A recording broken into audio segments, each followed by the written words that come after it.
worn by health professionals, police officers, and food handlers. Just 10 years ago, latex allergy was unknown to medical experts. But with so many latex products in regular use, contact with latex is now constant.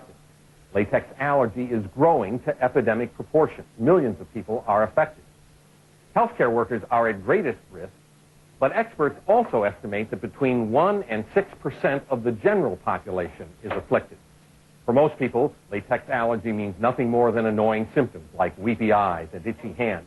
But for some, even the slightest exposure to latex could be a matter of life or death. How are you, okay? Is her fine? Latex allergy turned Lisa Burrell's life upside down. Just 4 years ago, the Pennsylvania resident led a full and rich life. She was mother to her 2 girls, Paige and Bryn, a loving wife to husband Garth, and a practicing dentist. I was basically a very, very healthy, happy person. Slowly, she began to realize that the latex gloves she wore at work were the source of the irritation. I began noticing welts if I touched my neck after I had taken the latex gloves off at the office, and my hands would have a rash occasionally. Lisa's doctor diagnosed her allergy to latex and advised her to stop using the gloves, to take antihistamines, and to use inhalers if she had problems breathing. But when she returned to work, she had a much more severe reaction, leaving her gasping for breath. At that point, it took a couple of injections of epinephrine or adrenaline to halt this allergic reaction. Lisa almost died during her second severe attack. Her airway shut down despite several injections of epinephrine. She was rushed to the emergency room, and she spent a week in intensive care. During the last 2 years, she's been to the hospital at least 2 times a month. Her career as a dentist is over. Her life has changed forever. The allergic reaction to latex stems from the proteins in the sap of rubber trees. The body reacts when those proteins rub off latex products. And latex proteins can also become airborne. The powder from latex gloves is a major source of airborne proteins. So, for example, are the tiny particles of latex which circulate in the air from automobile tires. When those particles invade the airways of latex-sensitive people like Lisa, breathing becomes difficult, if not impossible. Oxygen is literally Lisa's lifeline, and she is never very far from a ready supply. Her living room is now a virtual storage area. This is tanked oxygen, which acts as a backup.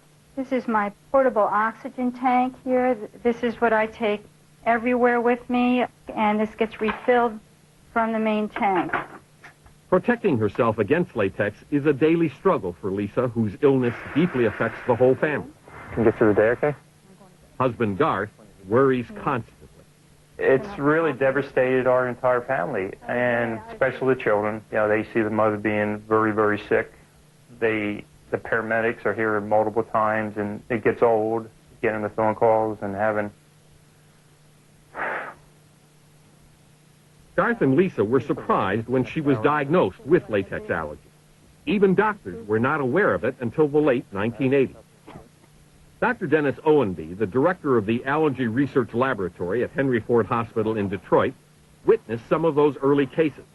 But most doctors didn't believe that reaction to latex was the cause. I was very skeptical. How could we have missed something? If this is really true, how could we have missed it for so many years, since latex has been pretty widely used in medicine since World War I. Latex had been widely used before, but not to the extent it was after 1988, when the Centers for Disease Control established so-called universal precautions. Those rules required the use of latex gloves as a deterrent to infectious disease, particularly AIDS. In hospitals, latex glove use skyrocketed from 300 million a year to 9 billion a year. There are 3 factors that greatly increase your risk of developing an allergy to latex. First, if you are already allergic to some other substance like pollen or dust, you have a greater chance of developing an allergy to latex. Second, the younger you are when you are first exposed to latex, the greater your risk. And third, the more you are exposed to latex over a lifetime, the greater your chances of developing an allergy. For example, studies reveal that nearly 50% of children born with the birth defect spina bifida have latex allergy because they need so many operations, which expose them to latex products like catheters and rubber tubing. Have a good day. I'll see ya. 11-year-old Caitlin Woolven has already undergone 7 operations. Nobody knew she was allergic to latex until she suddenly stopped breathing during a procedure. Caitlin's mother, Beth, saw it happen. The intern had to let go of the mask on her face from the bag. And when he did, her face had swollen up around his fingers. It was the most frightening thing to witness, and especially because no one knew what was happening. What was the problem? Doctors at Children's Hospital of Boston eventually traced Caitlin's reaction to latex.